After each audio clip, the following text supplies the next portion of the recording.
नमस्कार दोस्तों, मैं अजय कुमार एक बार फिर से आप सभी का हार्दिक स्वागत करता हूं। दोस्तों, प्राचीन इतिहास जानने के संसाधनों के अंतर्गत हम लोगों ने अपने पिछले वीडियो में मृदभांड कला का पार्ट 1 देखा।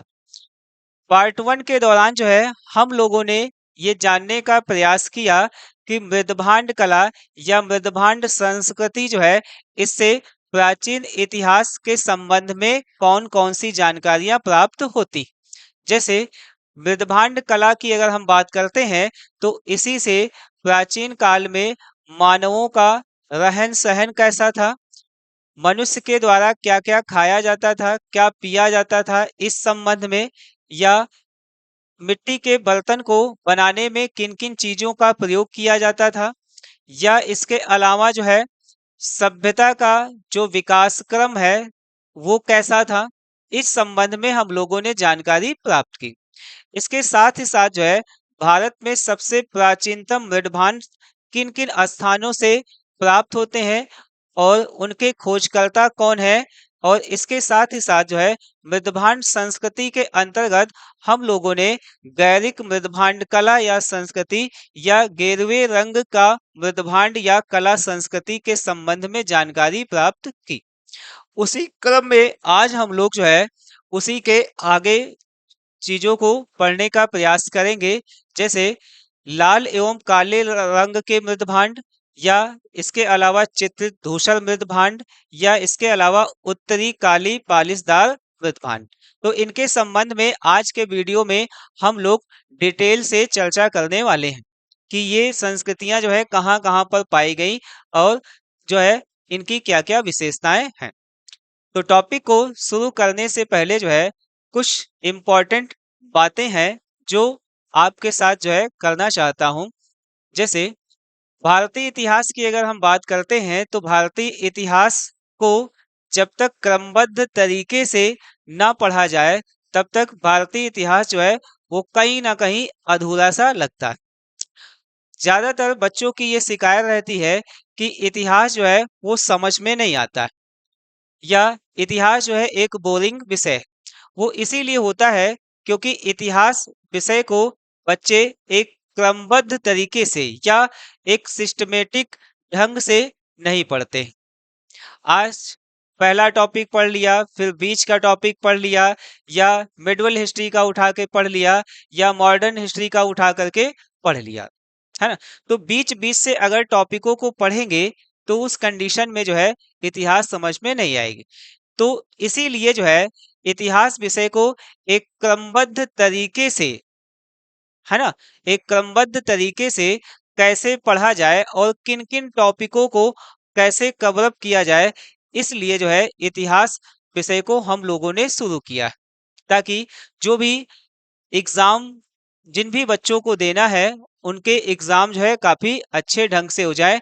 खास करके जैसे आरओ एआरओ का जो एग्जाम है, या इसके अलावा टीजीटी पीजीटी का एग्जाम, या इसके अलावा जैसे पीसीएस प्रीलिम्स का एग्जाम होना है, तो इन सभी एग्जामों में इतिहास का वेटेज ज्यादा रहता है। मतलब अच्छे खासे प्रश्न यहाँ से पूछे जाते हैं, है ना। तो इतिहास की अगर हम बात करते हैं तो इतिहास में जैसे एक एंशियंट हिस्ट्री मतलब प्राचीन इतिहास का एक पोर्शन होता है, एक मिडवल हिस्ट्री रहता है मतलब मध्यकालीन इतिहास रहता है, और फिर मॉडर्न का पोर्शन रहता है यानी कि आधुनिक भारत का इतिहास रहता है। तीनों की अगर हम बात करते हैं तो तीनों में अगर हम पिछले कुछ सालों में देखेंगे तो मॉडर्न हिस्ट्री से ज्यादा प्रश्न बनते हैं, है ना। लेकिन अगर देखेंगे इधर 2-3 सालों के अंदर एंशिएंट से भी प्रश्न अच्छे खासे आने लगे हैं। इसीलिए इतिहास को हम लोगों ने एंशिएंट से शुरू किया। एंशिएंट हिस्ट्री की अगर हम बात करेंगे तो ज्यादातर बच्चे ये कठिन होने के कारण इसको छोड़ते रहते हैं, जबकि अगर हम आगामी परीक्षाओं की बात करेंगे तो उसमें एंशिएंट का वेटेज अब धीरे धीरे करके बढ़ने लगा है। इसीलिए इतिहास को एक क्रमबद्ध तरीके से हम लोगों के द्वारा शुरू किया गया है। तो अगर इतिहास को अच्छे ढंग से पढ़ना चाहते हैं तो मेरे साथ जरूर जुड़ें और उसके साथ ही साथ जो है मेरे पिछले जितने भी वीडियो हो गए हैं, जिनकी संख्या अभी तक 8-10 के आसपास होगी, तो उन वीडियो को क्रम वाइज जरूर देखते चले। और देखने के साथ साथ जो है इसका जो है एक नोट्स जरूर बनाएं, क्योंकि ये इसका नोट्स जब बना लेंगे तो ये रिवीजन करने के लिए काफी बेहतर हो जाएगा। और इसके साथ ही साथ जो है इसके जो भी महत्वपूर्ण तथ्य होंगे वो एग्जाम में काफी फायदा भी पहुंचाएंगे। तो इसीलिए जो है अगर वे बच्चे इस वीडियो को देख रहे हैं जो मेरी पहली क्लास को देख रहे हैं, तो उनसे खास करके गुजारिश है कि इस मृदभांड कला के सेकंड पार्ट को पढ़ने से पहले मेरे पिछले वीडियो यानी कि मृदभांड कला के पहले पार्ट को जरूर देखें।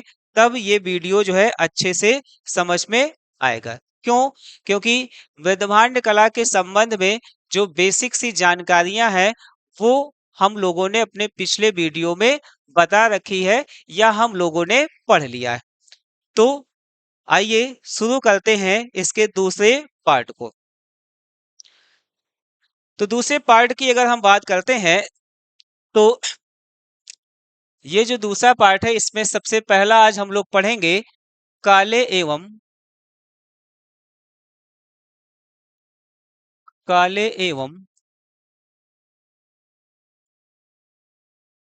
लाल रंग के वृत्तभांड।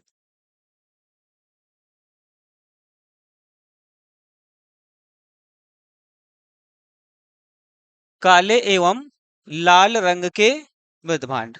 दोस्तों यहाँ पर कुछ चित्र हम लोगों ने लिया है, ठीक है। एक ये मिट्टी का बर्तन है, इसके साथ ही साथ जो है एक ये मिट्टी का बर्तन है। तो इसकी अगर हम बात करेंगे तो इस मिट्टी के बर्तन में देखेंगे ऊपर से जो है यहाँ पर काले रंग का एक लेप लगाया गया है, और इसके नीचे अगर देखेंगे तो यहाँ पर जो है लाल रंग का एक लेप लगाया गया है। इसके साथ ही साथ नीचे वाले में देखेंगे तो ऊपर जो है यहाँ पर काले रंग का एक लेप नजर आ रहा है, या इसके साथ ही साथ जो है इसके नीचे जो है यहाँ पर लाल रंग का लेप नजर आ रहा है।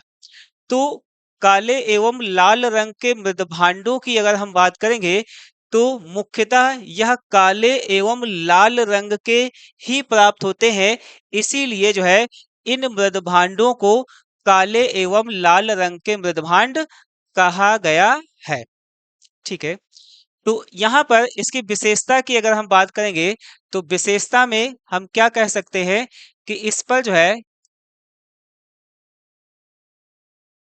काले रंग का प्रयोग या साथ ही साथ जो है लाल रंग का प्रयोग किया गया है, इसीलिए इसको काले एवं लाल रंग के मृदभांड कहा जाता है।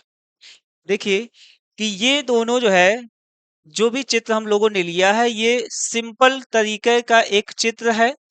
मतलब बर्तन की अगर बात करेंगे तो सिंपल तरीके से इसको बनाया गया है, और इन बर्तनों को मिट्टी से बनाया गया है। चूंकि ये मृद भांड है और पिछले वीडियो में हम लोगों ने जाना कि मृद भांड का मतलब होता है मिट्टी का बर्तन। तो यानी कि इसको बनाने में जो है किसका प्रयोग किया गया है? मिट्टी का प्रयोग किया गया। तो शुरुआती दौर की अगर हम बात करेंगे तो शुरुआती दौर में यहाँ पर जो भी बर्तन प्राप्त होते हैं इन बर्तनों को अगर देखेंगे तो इस प्रकार से ये चमकदार बर्तन बनाए गए, है ना। और इस पर किसी भी प्रकार से कोई चित्रकारी का साक्ष्य नहीं मिलता है। लेकिन इसके कुछ बर्तन बाद में प्राप्त हुए और उन बर्तनों पर कुछ चित्रकारी का भी साक्ष्य प्राप्त हो जाता है, ठीक है। तो आइए शुरू करते हैं इसको। तो इसमें सबसे पहली इंपॉर्टेंट बात आएगी कि काले एवं लाल रंग के जो मृदभांड है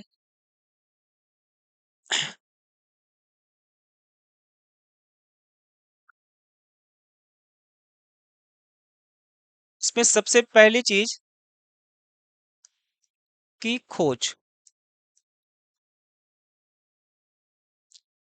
काले एवं लाल रंग के मृदभांड के संबंध में खोज या इसके संबंध में जानकारी कहाँ से प्राप्त होती।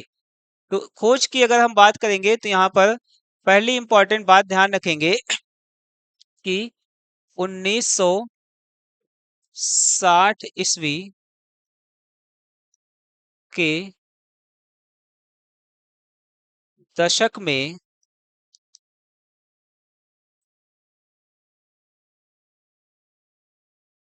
इससे संबंधित प्रथम जानकारी, पहली जानकारी जो है वो कहाँ से प्राप्त होती है? तो स्थान का नाम याद रखेंगे, अतरंजी खेड़ा, है ना।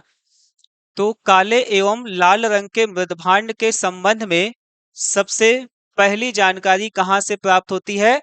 अतरंजी खेड़ा से प्राप्त होती है ना। मतलब कि अतरंजी खेड़ा नामक स्थान का जब उत्खनन किया गया तो उसी उत्खनन के दौरान इस मृदभांड के संबंध में जानकारी प्राप्त हुई। फिर उसके बाद जो है इसमें दूसरी इंपॉर्टेंट बात कि इस संबंध में जानकारी देने वाले प्रथम पुरातत्व वेत्ता। दोस्तों, पहले वह कौन से पुरातत्ववेत्ता हैं जिन्होंने काले एवं लाल रंग के मृदभांड के संबंध में जानकारी दी है? तो यहां पर नाम याद रखेंगे, मार्टिमर व्हीलर। ये एग्जाम के लिए काफी इंपॉर्टेंट है तथ्य, तो इस तथ्य को जरूर से जरूर ध्यान रखेंगे, है ना। फिर उसके बाद आगे की अगर बात करेंगे तो यहाँ पर दूसरी इंपॉर्टेंट बात आएगी कि यह मृदभांड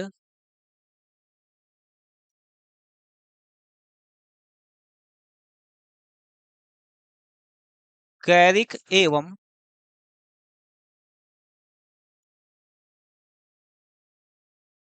चित्रित धूसर मृदभांड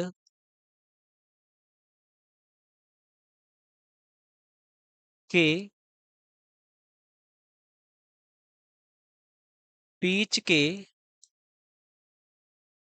हैं। मतलब कि गैरिक मृदभांड का जो समय है और जो चित्रित धूसर मृदभांड का समय है उसके बीच के समय की अगर बात करेंगे तो बीच के समय में उत्तर भारत में मनुष्यों के द्वारा जिस मृदभांड का प्रयोग किया गया उसको क्या कहा गया? काले एवं लाल रंग के मृदभांड कहा गया। फिर इसमें तीसरी इंपॉर्टेंट बात कि इसी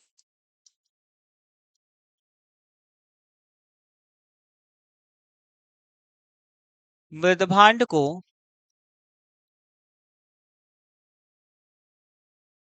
अथर्ववेद में कृष्ण लोहित मृदभांड कहा गया है ना। तो ये भी एक इंपॉर्टेंट तथ्य है कि अथर्ववेद में काले एवं लाल रंग के मृदभांडों को क्या कहा गया है? तो याद रखेंगे, कृष्ण लोहित मृदभांड के नाम से जाना गया है। मतलब कि काले एवं लाल रंग के जो मृदभांड हैं उन मृदभांडों को और किन नामों से जाना जाता है? तो इसका एक नाम हो जाएगा कृष्ण लोहित मृदभांड। ठीक है। फिर उसके बाद की अगर बात करेंगे तो इसमें अन्य आगे कौन सी चीज आएगी, है ना। तो इसी में ध्यान रखेंगे कि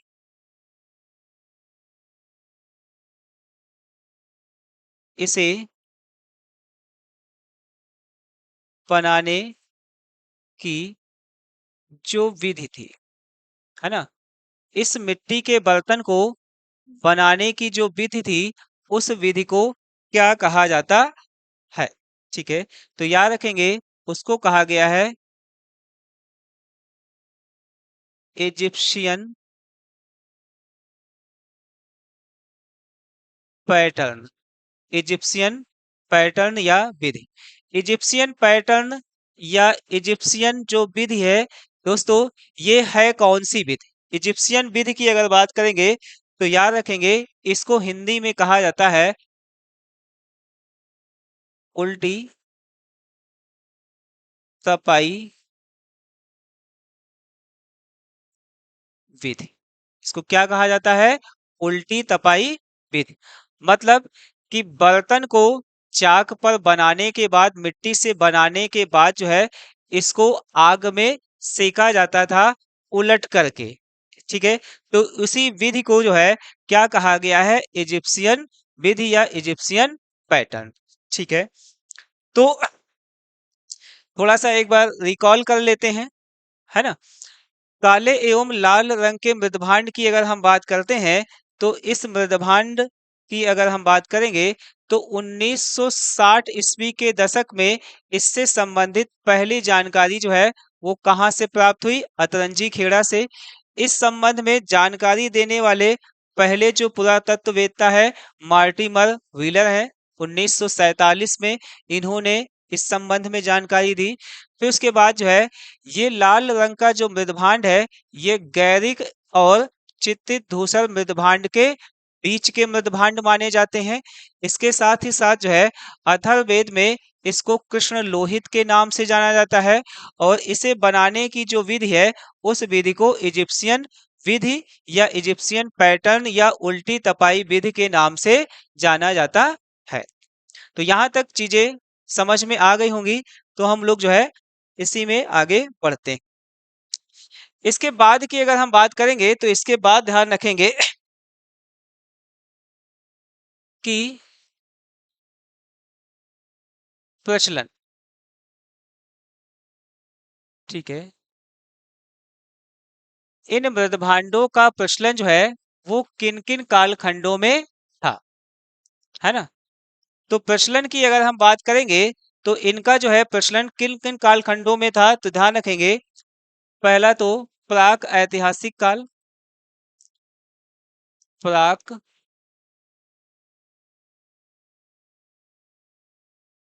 ऐतिहासिक काल, है ना। तो काले एवं लाल रंग के मृदभांडों का प्रचलन प्राक ऐतिहासिक काल में था। इसके साथ ही साथ जो है दूसरा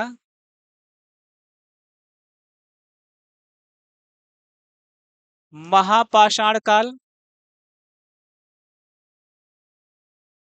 महापाषाण काल, महापाषाण काल की अगर हम बात करते हैं तो ये जो महापाषाण काल है, इसका संबंध कहाँ से है? तो दक्षिण भारत से।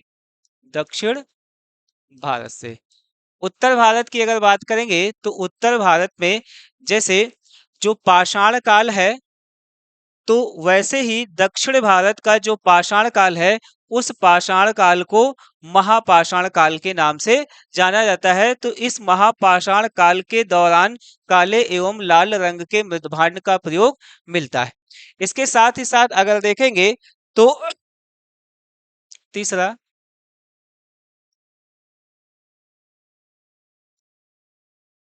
हड़प्पा सभ्यता। दोस्तों, हड़प्पा सभ्यता से भी जो है इस मृदभांड के संबंध में जानकारी प्राप्त होती है। इसके अलावा जो है चौथे नंबर पर ऋग्वैदिक काल, है ना। तो ये चारों चीजें काफी इंपॉर्टेंट है, इसको ध्यान रखेंगे कि काले एवं लाल रंग के मृदभांडों के संबंध में जानकारी, है ना, या इनका जो है प्रयोग कहाँ कहाँ पर किया जाता था। तो प्राक ऐतिहासिक काल, इसके साथ साथ महापाषाण काल में भी इसका प्रयोग मिलता है।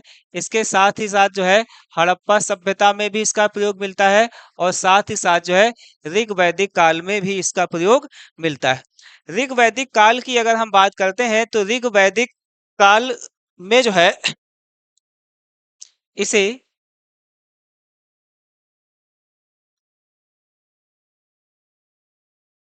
आर्यों का प्रतिनिधि मृदभांड कहा गया है है ना। तो इसका मतलब क्या हो जाएगा कि काले एवं लाल रंग के मृदभांडों का सबसे ज्यादा प्रचलन जो है वो किस कालखंड में दिखाई देता है? ऋग वैदिक कालखंड में दिखाई देता है। मतलब ऋग वैदिक काल आर्यों की सभ्यता का काल माना जाता है, और इस आर्य सभ्यता में जो है इसी मृदभांड का प्रयोग सबसे ज्यादा किया जाता है। ठीक है, इसीलिए जो है इसे मुख्य रूप से इसे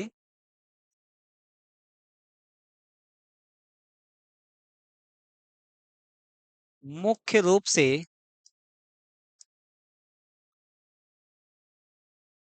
आर्यों का मृदभांड कहा जाता है। तो दोस्तों, इसके टोटल हम लोगों ने तीन नाम जाने। तीन नाम कौन कौन से जाने हैं? जैसे सबसे पहला नाम क्या है? काले एवं लाल रंग के मृतभांड। फिर उसके बाद दूसरा नाम हम लोगों ने क्या जाना कि इसे अथर्ववेद में किस नाम से जाना गया? कृष्ण लोहित नाम से जाना गया। और फिर इसका तीसरा नाम कि इसको जो है आर्यों का मृतभांड भी कहा जाता है। तो ये भी तथ्य काफी इंपॉर्टेंट है, इसको ध्यान रखेंगे कि किस मृदभांड को आर्यों का मृदभांड कहा जाता है। तो काले एवं लाल रंग के मृदभांड को कहा जाता है। ठीक है, फिर उसके बाद जो है इसमें कुछ और इम्पोर्टेंट बात आएगी कि इस मृदभांड का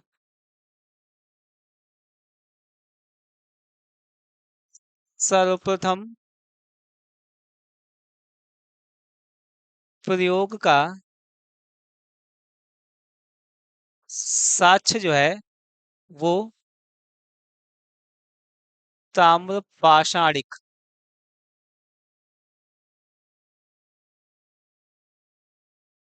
संस्कृति से प्राप्त होता है। ताम्र पाषाणिक संस्कृति से प्राप्त होता है है ना। तो मतलब ताम्र पाषाणिक संस्कृति के जो लोग थे वो काले एवं लाल रंग के मृदभांडों का प्रयोग करते थे। ताम्र पाषाणिक संस्कृति का मतलब क्या हुआ, या इस कालखंड का मतलब क्या हुआ? तो ध्यान रखेंगे कि वह काल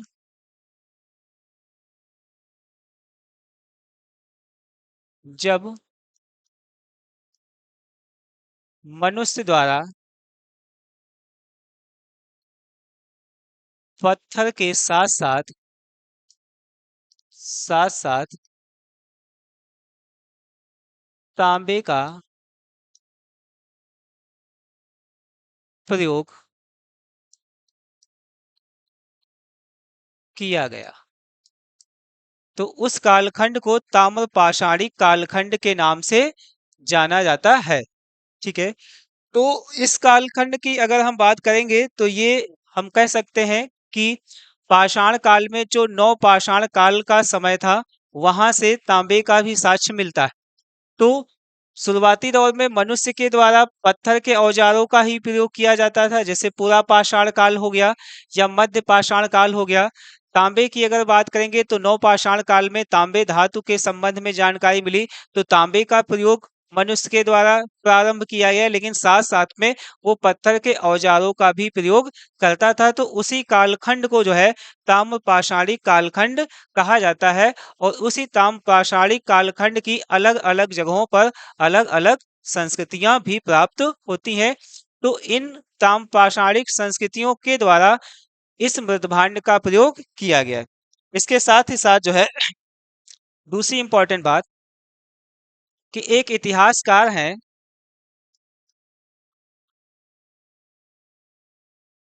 इतिहासकार जिनका नाम है राम शरण शर्मा, है ना। तो इतिहासकार हैं राम शरण शर्मा। और राम शरण शर्मा की अगर बात करेंगे तो इन्होंने क्या बताया है कि अथर्ववेद और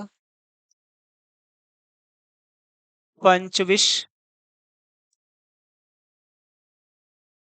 ब्राह्मण ग्रंथ में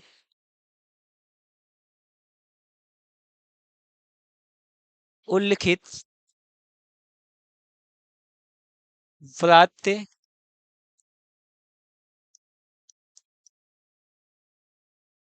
लोगों का संबंध इसी वेदभांड से था। तो यहाँ पर एक इंपॉर्टेंट शब्द मिला, व्रात्य। ठीक है। तो व्रात्य की अगर हम बात करते हैं तो ये शब्द कहाँ कहाँ से प्राप्त होता है। तो एक तो अथर्ववेद से प्राप्त होता है, इसके साथ ही साथ जो है पंचविश जो ब्राह्मण ग्रंथ है यहाँ से भी प्राप्त होता है। और व्रात्य की अगर हम बात करेंगे तो जैसे सभी लोगों ने पढ़ा होगा कि अथर्ववेद में मगध के लोगों को व्रात्य कहा गया है। मगध के लोगों को व्रात्य का मतलब यहाँ पर क्या है कि जैसे आर्यों की अगर हम बात करते हैं तो आर्य मध्य एशिया से निकल करके भारत के पश्चिमोत्तर इलाके में सिंधु घाटी सभ्यता का जो केंद्र बिंदु था, उस केंद्र बिंदु यानी कि सिंध और पंजाब वाले इलाके में आकर के बसे। फिर उसके बाद धीरे धीरे करके जो है इन्होंने अपना क्षेत्र विस्तारण किया। और क्षेत्र विस्तारण की अगर बात करेंगे तो उत्तर वैदिक काल आते आते अगर देखेंगे तो इनका विस्तार जो है बिहार तक हुआ। बिहार में सदानीरा नदी यानी कि गंडक नदी तक जो है इनका विस्तार हुआ। तो गंडक नदी के उस पार यानी कि पश्चिम बंगाल की तरफ यानी कि पूरब की तरफ जब जाएंगे तो उधर रहने वाले लोगों के लिए जो है एक निकृष्ट शब्द यूज किया गया है। कौन सा? व्रात्य। तो ये जो व्रात्य लोग हैं, इन व्रात्य लोगों का संबंध जो है किस मृदभांड से रहेगा? तो याद रखेंगे लाल एवं काले रंग के मृदभांड से रहेगा। ठीक है। फिर उसके बाद जो है इसमें तीसरी इंपॉर्टेंट बात कि प्रमुख स्थान, ये जो मृदभांड है ये किन किन स्थानों से प्राप्त होते हैं। ठीक है। तो स्थानों पर याद रखेंगे, पहला जैसे राजस्थान। राजस्थान की अगर हम बात करेंगे तो यहाँ पर मुख्यतः जो है एक स्थान है जोधपुरा और दूसरा स्थान है नोह, है ना। जोधपुरा और नोह नामक स्थान से प्राप्त होता है। फिर उसके बाद जो है दूसरा गुजरात। गुजरात की अगर हम बात करेंगे तो जैसे लोथल,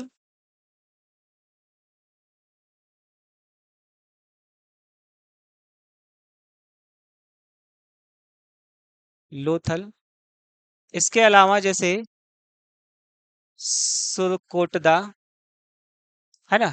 लोथल है, सुरकोटदा। लोथल और सुरकोटदा की अगर बात करेंगे तो ये वास्तव में अगर देखेंगे तो सिंधु घाटी सभ्यता के महत्वपूर्ण स्थल हैं। इसके अलावा जो है जैसे देसलपुर, देसलपुर, या इसके अलावा जैसे रोजदी। इसके अलावा अगर देखेंगे तो रोजदी। ठीक है, चार स्थानों के नाम ध्यान रखेंगे, यहां से प्राप्त होते हैं। इसके अलावा अगर देखेंगे तो तीसरे नंबर पर जिसे बिहार,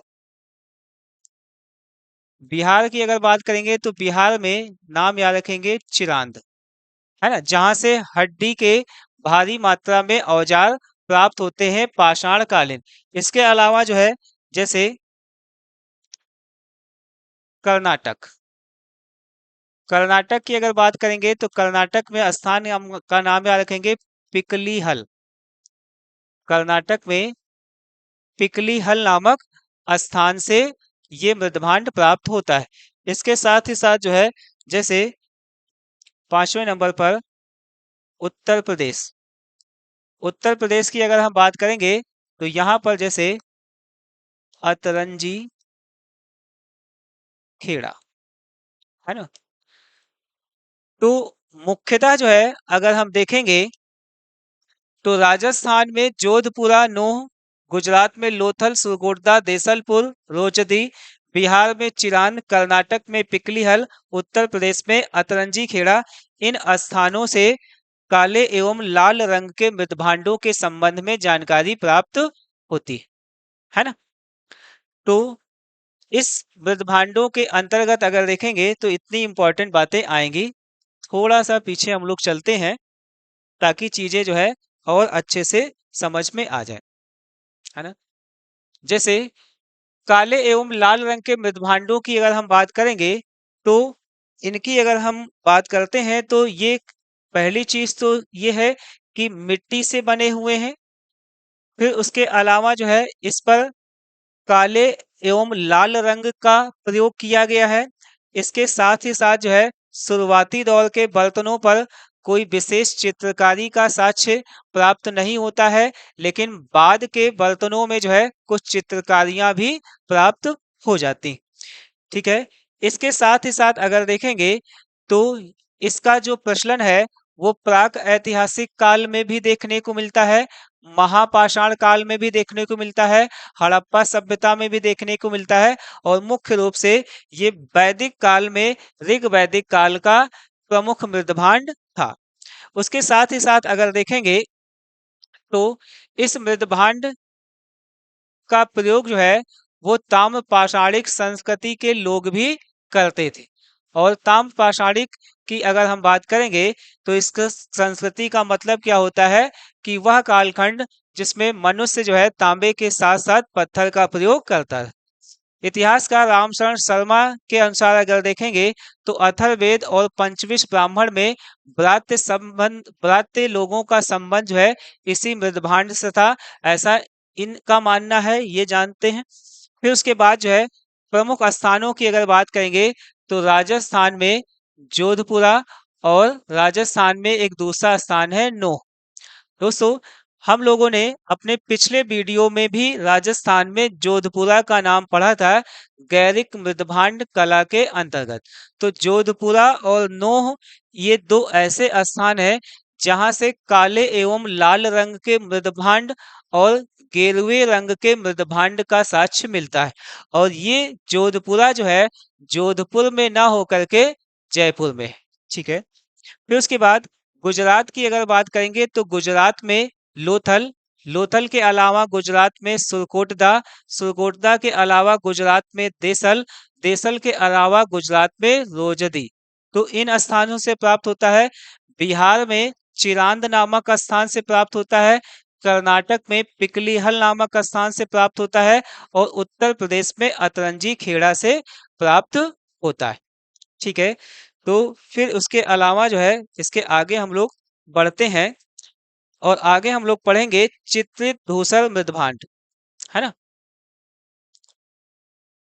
तो अगला हम लोगों का रहेगा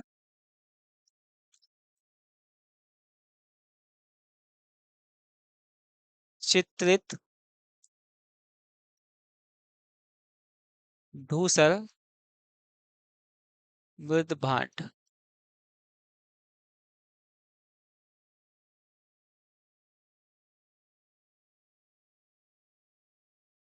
दोस्तों चित्रित धूसर मृदभांड की अगर हम बात करेंगे तो यहाँ पर जो चित्रित शब्द है तो इसका मतलब क्या है कि ऐसा मृदभांड जिसके ऊपर चित्र बना हुआ है। यहाँ पर देखिए एक हम लोगों ने चित्र लिया है, ये चित्रित धूसर मृदभांड का है ना।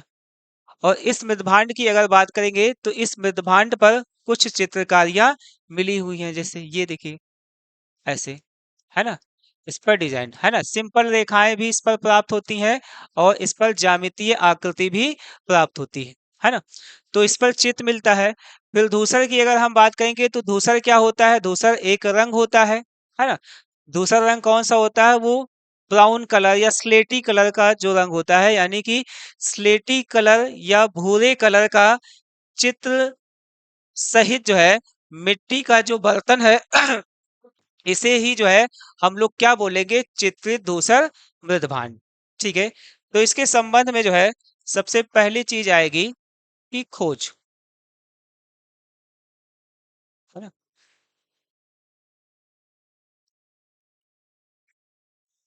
तो सबसे पहली चीज खोज, ठीक है। और खोज की अगर हम बात करेंगे तो ध्यान रखेंगे इसके खोजकर्ता कौन है, तो बी लाल, है ना। तो चित्रित धूसर मृदभांड की खोज किसके द्वारा की गई है, तो बीबी लाल द्वारा की गई। बीबी लाल ने जो है इसको कहां पर खोजा है, तो याद रखेंगे अहिछत्र, अहिछत्र, अहिछत्र यानी कि बरेली, ठीक है। बरेली यानी कि उत्तर प्रदेश। तो उत्तर प्रदेश के बरेली में अहिछत्र नामक स्थान से बीबी लाल के द्वारा चित्रित धूसर मृदभांड को खोजा गया, है ना। लेकिन याद रखेंगे कि इससे संबंधित, यानी कि इस मृदभांड से संबंधित संपूर्ण जानकारी, है ना, इस मृदभांड से संबंधित संपूर्ण जानकारी जो है कहाँ से प्राप्त होती है, तो ध्यान रखेंगे हस्तिनापुर से, हस्तिनापुर से, है ना। तो ये दोनों बातें इंपॉर्टेंट हैं। हमने क्या बताया है कि चित्तित धूसर मृदभांड की खोज किसके द्वारा की गई, बीबी लाल के द्वारा की गई। बीबी लाल ने इस मृदभांड के संबंध में साक्ष्य कहाँ से लिया है, तो अहिछत्र से प्राप्त किया है। और इसके साथ ही साथ इस मृदभांड के संबंध में संपूर्ण जानकारी या विस्तृत जानकारी जो है कहाँ से प्राप्त होती है, हस्तिनापुर से प्राप्त होती है ना। फिर उसके बाद अगर देखेंगे तो इसमें दूसरी चीज आएगी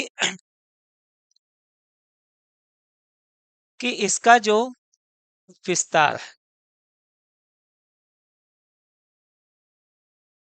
है ना, इसका विस्तार जो है वो कहां से कहां तक मिलता है।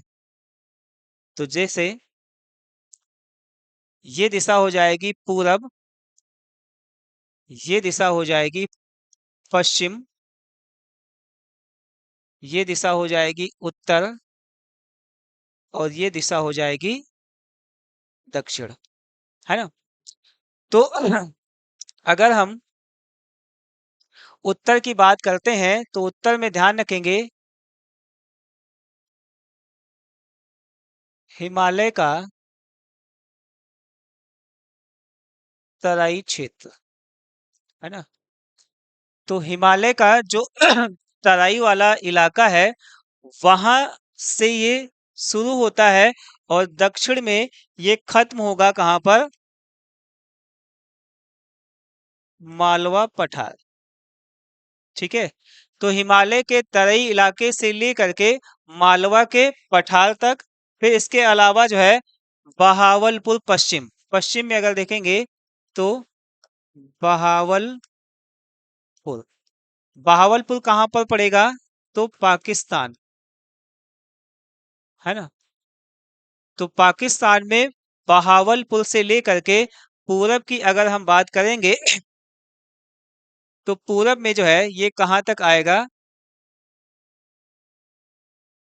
मेरठ, है ना। ठीक है। और मेरठ यानी कि उत्तर प्रदेश, है ना। तो उत्तर प्रदेश की अगर हम बात करेंगे तो उत्तर प्रदेश में मेरठ वाला इलाका या इसके साथ ही साथ जो है अगर देखेंगे तो इसका विस्तार जो है आगे भी मिलेगा इलाहाबाद में, इलाहाबाद में, है ना। ठीक है। उत्तर प्रदेश, है ना। तो यहाँ पर इसके विस्तार की अगर हम बात करेंगे तो उत्तर में हिमालय के तराई क्षेत्र से लेकर के दक्षिण में मालवा पठार तक, फिर पश्चिम में बहावलपुर पाकिस्तान से लेकर के पूरब में इलाहाबाद तक यानी कि उत्तर प्रदेश तक इसका जो है विस्तार देखा गया है। मतलब ये जो मृदभांड चित्तित दूसरा मृदभांड है ये इन्हीं इलाकों में जो है मुख्य रूप से प्रयोग किया जाता था। फिर उसके जो है अगर केंद्र बिंदु की अगर बात करेंगे तो इस मृदभांड का जो सेंटर पॉइंट होगा यानी कि केंद्र बिंदु, है ना। तो केंद्र बिंदु की अगर बात करेंगे तो याद रखेंगे गंगा घाटी क्षेत्र, है ना। या इसके अलावा जो है सतलज घाटी क्षेत्र, गंगा घाटी का जो क्षेत्र है या सतलज घाटी का जो क्षेत्र है या इसके अलावा जो है ऊपरी गंगा का मैदान, ऊपरी गंगा मैदान, है ना। तो ये हो जाएगा इसका केंद्र बिंदु, है ना। तो केंद्र बिंदु क्या हो जाएगा, सतलज घाटी का जो क्षेत्र है, गंगा घाटी का जो क्षेत्र है और ऊपरी गंगा का जो मैदान है, ये इस मृदभांड कला का केंद्र बिंदु था। इसके साथ ही साथ जो है इसके विस्तार की अगर बात करेंगे तो उत्तर में हिमालय की तराई से लेकर के दक्षिण में मालवा पठार तक, फिर पश्चिम में बहावलपुर पाकिस्तान से लेकर के पूरब में जाएंगे तो उत्तर प्रदेश इलाहाबाद तक जो है इसका विस्तार माना जाएगा। ठीक है। फिर उसके बाद जो है नेक्स्ट अगर बात करेंगे तो ये काफी इंपॉर्टेंट मृदभांड है सभी मृदभांडों में, है ना। तो इसमें अन्य जो इंपॉर्टेंट बातें आएंगी तो जैसे याद रखेंगे कि इस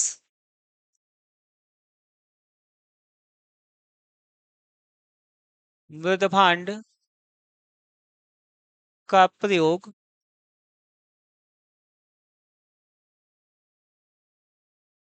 सर्वप्रथम जो है किनके द्वारा किया गया तो याद रखेंगे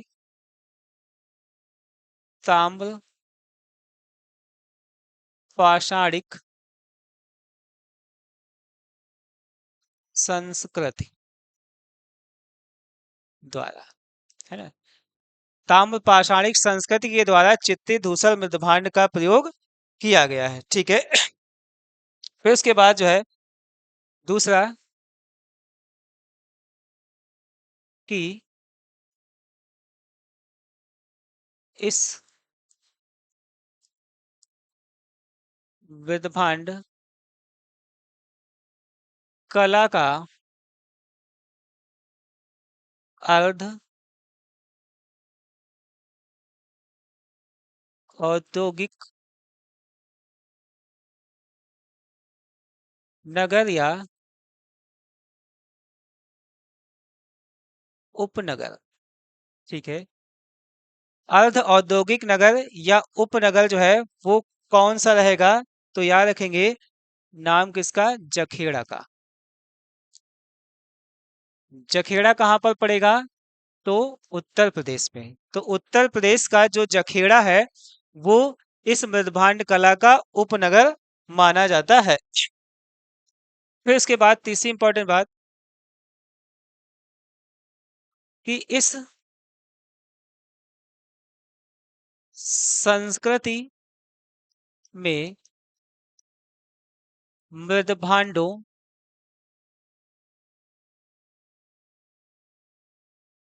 के साथ साथ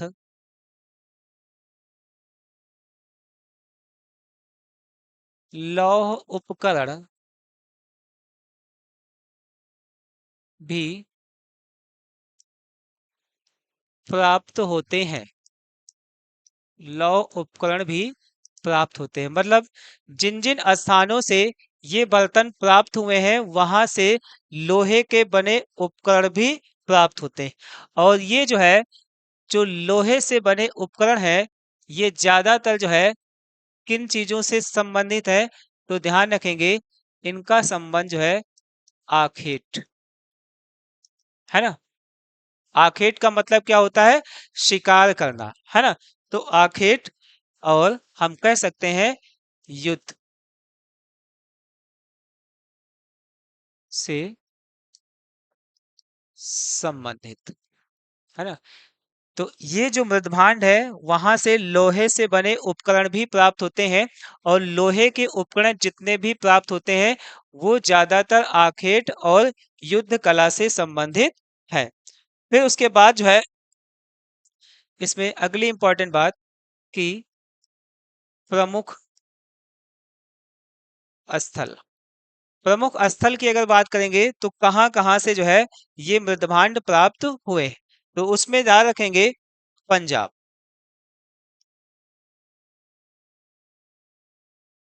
पंजाब में ध्यान रखेंगे एक स्थान का नाम रोपड़, है ना। पंजाब में एक स्थान पड़ता है रोपड़। रोपड़ के अलावा जो है संघोल, संघोल, है ना। संघोल के अलावा अगर देखेंगे तो दधेरी, है ना। तो पंजाब में इसके 3 स्थान हो जाएंगे, रोपड़, संघोल और दधेरी। इसके अलावा दूसरा हरियाणा। हरियाणा की अगर बात करेंगे तो नाम याद रखेंगे भगवानपुरा, है ना। हरियाणा में एक स्थान है भगवानपुरा। इसके अलावा जो है एक स्थान है दौलतपुर, है ना। तो हरियाणा में इन 2 स्थानों से प्राप्त होता है। इसके अलावा जो है उत्तर प्रदेश, तीसरे नंबर पर उत्तर प्रदेश। उत्तर प्रदेश की अगर बात करेंगे तो जैसे इलाहाबाद, है ना। इलाहाबाद, चूंकि अभी पीछे हम लोगों ने जाना उत्तर प्रदेश जो है इसका जो है केंद्र बिंदु है, तो उत्तर प्रदेश में इलाहाबाद, है ना। इसके अलावा जो है सौह गौरा। इसके अलावा जो है जखेड़ा,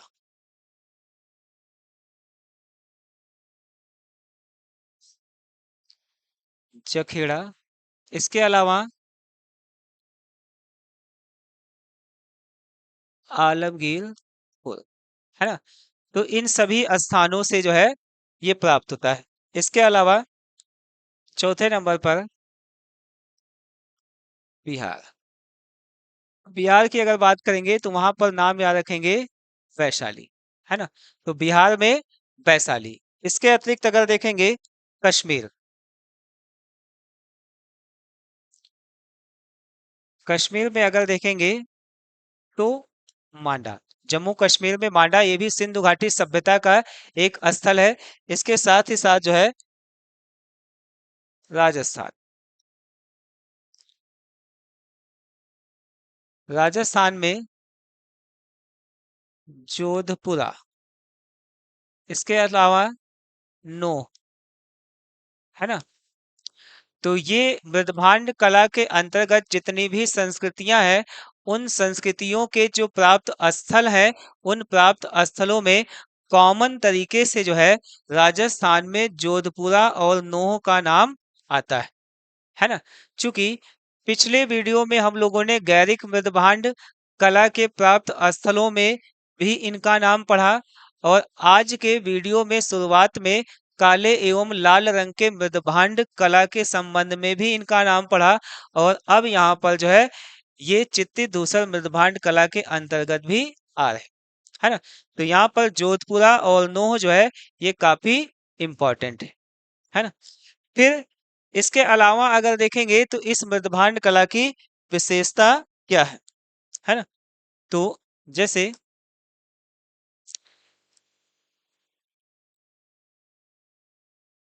हमने इस मृदभांड की अगर बात करेंगे तो इसकी विशेषता में ध्यान रखेंगे, एक तो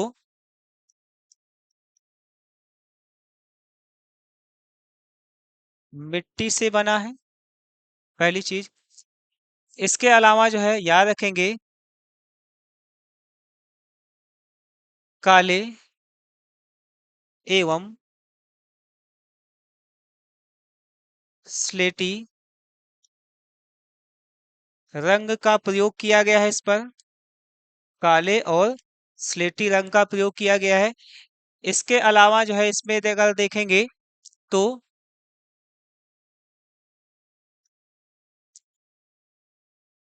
काले रंग की धारियों का प्रयोग किया गया है। काले रंग की धारियों का इस पर चित्र मिलता है। इसके अलावा अगर देखेंगे तो इस पर जो है ज्यामितीय ज्यामितीय आकृतियां भी प्राप्त होती है ना? तो इसकी जो है ये चार इंपॉर्टेंट विशेषताएं बनेंगी, है ना? तो कौन कौन सी विशेषताएं हैं? तो पहली चीज जो है कि ये मिट्टी से बना हुआ है। इसके अलावा जो है ये स्लेटी या धूसर रंग का या काले रंग का है। इसके अलावा तीसरी विशेषता, इस पर ज्यामितीय आकृतियां बनाई गई है। चौथी विशेषता, इस पे काले रंग की धारियों का प्रयोग किया गया है। ये इस चित्र में स्पष्ट रूप से देख सकते हैं। ठीक है, तो इसमें इतना ही रहेगा। फिर उसके बाद जो है आगे हम लोग बढ़ते हैं कि है ना, सबसे पहला प्रयोग जो है किसके द्वारा किया गया है? तो ताम्रपाषाणिक संस्कृति के द्वारा किया गया है। और इसका जो है अर्ध औद्योगिक नगर या उपनगर किसे माना जाता है? उत्तर प्रदेश जखेड़ा को माना जाता है ना? इस मृदभांड संस्कृति के साथ साथ जो है लौह उपकरण का भी साक्ष्य प्राप्त होता है। और जो लौह उपकरण प्राप्त हुए हैं उनका ज्यादातर संबंध किससे है? आखेट और युद्ध कला से। फिर उसके बाद किन किन स्थानों से प्राप्त होते हैं? तो पंजाब में एक स्थान है रोपड़। फिर इसके अलावा पंजाब में ही है संघोल। इसके अलावा जो है पंजाब में ही है दधेरी। इसके अलावा हरियाणा की अगर बात करेंगे तो हरियाणा में एक स्थान है भगवानपुरा। इसके अलावा यहाँ पर एक स्थान है दौलतपुर। फिर उत्तर प्रदेश की अगर बात करेंगे तो इसका केंद्र बिंदु है। और यहाँ पर जैसे इलाहाबाद हो गया, सौगौरा हो गया, जखेड़ा हो गया, या इसके साथ ही साथ जो है आलमगीरपुर हो गया। तो इन सभी जगहों से जो है इस मृदभांड की जानकारी मिलती है। बिहार में अगर देखेंगे तो वैशाली, कश्मीर में अगर देखेंगे तो मांडा, और राजस्थान में अगर देखेंगे तो जोधपुरा और नो, है ना? तो आगे बढ़ते, फिर उसके बाद जो है हम लोगों का लास्ट रहेगा उत्तरी काली पॉलिशदार मृदभांड।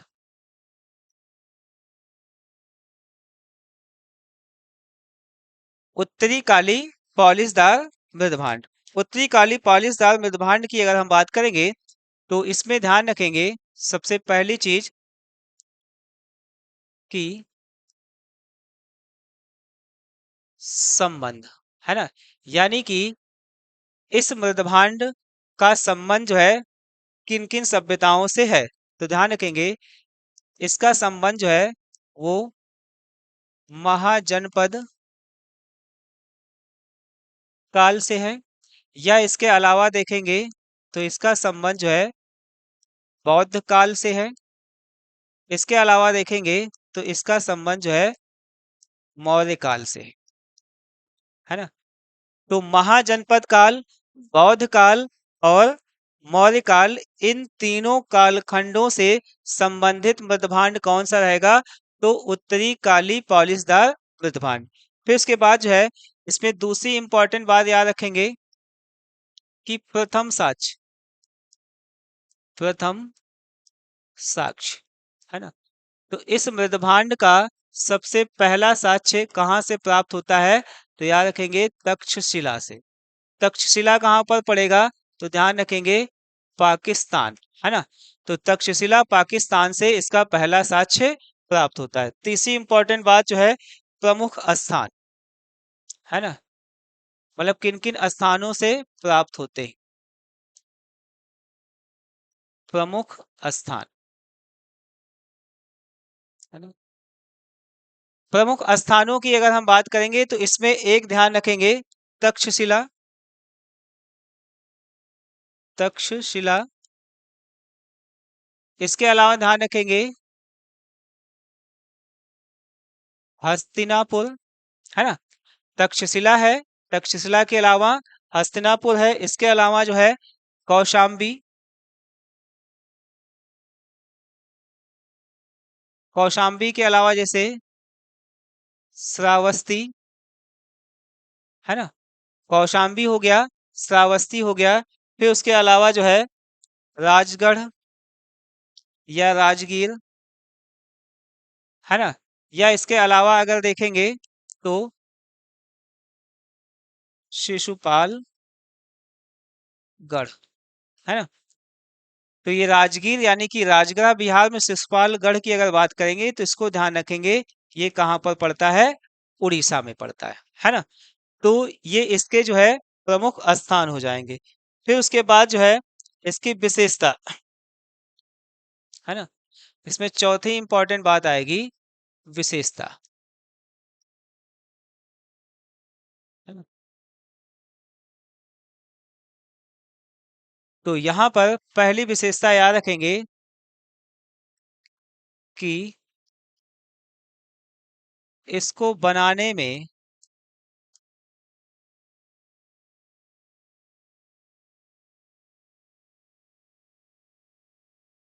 चिकनी मिट्टी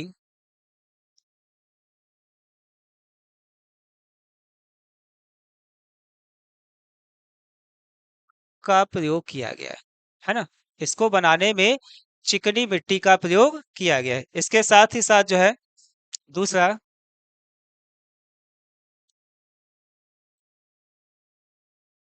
इसकी सतह को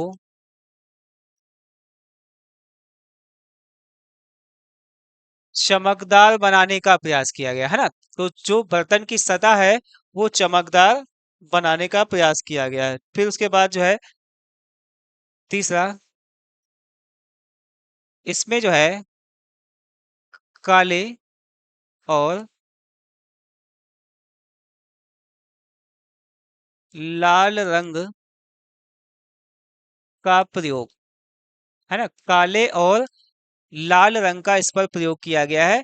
इसमें थोड़ा सा ये ध्यान रखेंगे कि ज्यादातर बर्तनों पर अगर देखेंगे तो ज्यादातर बर्तनों पर काले रंग का ही प्रयोग, यानी कि इन दोनों रंगों में सबसे ज्यादा काले रंग का प्रयोग किया गया है। फिर चौथी इंपॉर्टेंट बात इसकी आएगी कि पहिए को तेज घुमाकर बनाया गया है। ठीक है, पहिए को जो है तेज चाक पर जो है घुमाकर बनाया गया है। फिर इसके अलावा इसमें एक बात और ध्यान रखेंगे कि इनका व्यापार भी होता था, और व्यापार का साक्ष्य कहाँ से प्राप्त होता है? तो याद रखेंगे कौशाम्बी से, है ना। तो व्यापार का साक्ष्य कहाँ से प्राप्त होता है? कौशाम्बी से प्राप्त होता है ना। तो उत्तरी काली पालिशदार मृदभांड की अगर बात करेंगे तो इतने इंपॉर्टेंट तथ्य इसमें आएंगे। एक बार जल्दी से रिकॉल कर लेते हैं कि उत्तरी काली पालिशदार मृदभांड का संबंध किस किस कालखंड से है। तो ये महाजनपद कालखंड में प्रयोग देखने को मिलता है। बौद्ध काल के दौरान इस मृदभांड का चलन था और इसके साथ ही साथ मौर्य काल के दौरान भी इसका चलन था। इसका पहला साक्ष्य कहाँ से मिलता है? पाकिस्तान के तक्षशिला से मिलता है। इसके प्रमुख स्थान कौन कौन से रहेंगे? तो एक है तक्षशिला, दूसरा है हस्तिनापुर, तीसरा है कौशाम्बी, चौथा है श्रावस्ती, पांचवा है राजगीर और चौथा है शिशुपालगढ़ उड़ीसा। तो इन स्थानों से जो है इसके संबंध में साक्ष्य प्राप्त हो जाता है। फिर विशेषता की अगर बात करेंगे तो इसको बनाने में जो है चिकनी मिट्टी का प्रयोग किया गया है। इसकी जो सतह है वो चमकदार बनाने का प्रयास किया गया है। इस पर काले और लाल रंग का प्रयोग मिलता है, जिसमें काले रंग का प्रयोग ज्यादा इसमें किया गया है। या इसके साथ ही साथ जो है पहिए को तेज घुमा करके जो है इसको बनाया गया है ना।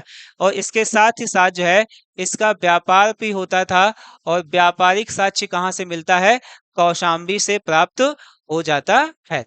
तो दोस्तों, मृदभांड कला के अंतर्गत जो है इतनी बातें आएंगी। दोस्तों, अगर वीडियो अच्छा लगे तो चैनल को सब्सक्राइब और वीडियो को लाइक और शेयर करना ना भूलें। और इसके साथ ही साथ जो है वीडियो को देख करके कमेंट करना ना भूलें। है ना? धन्यवाद।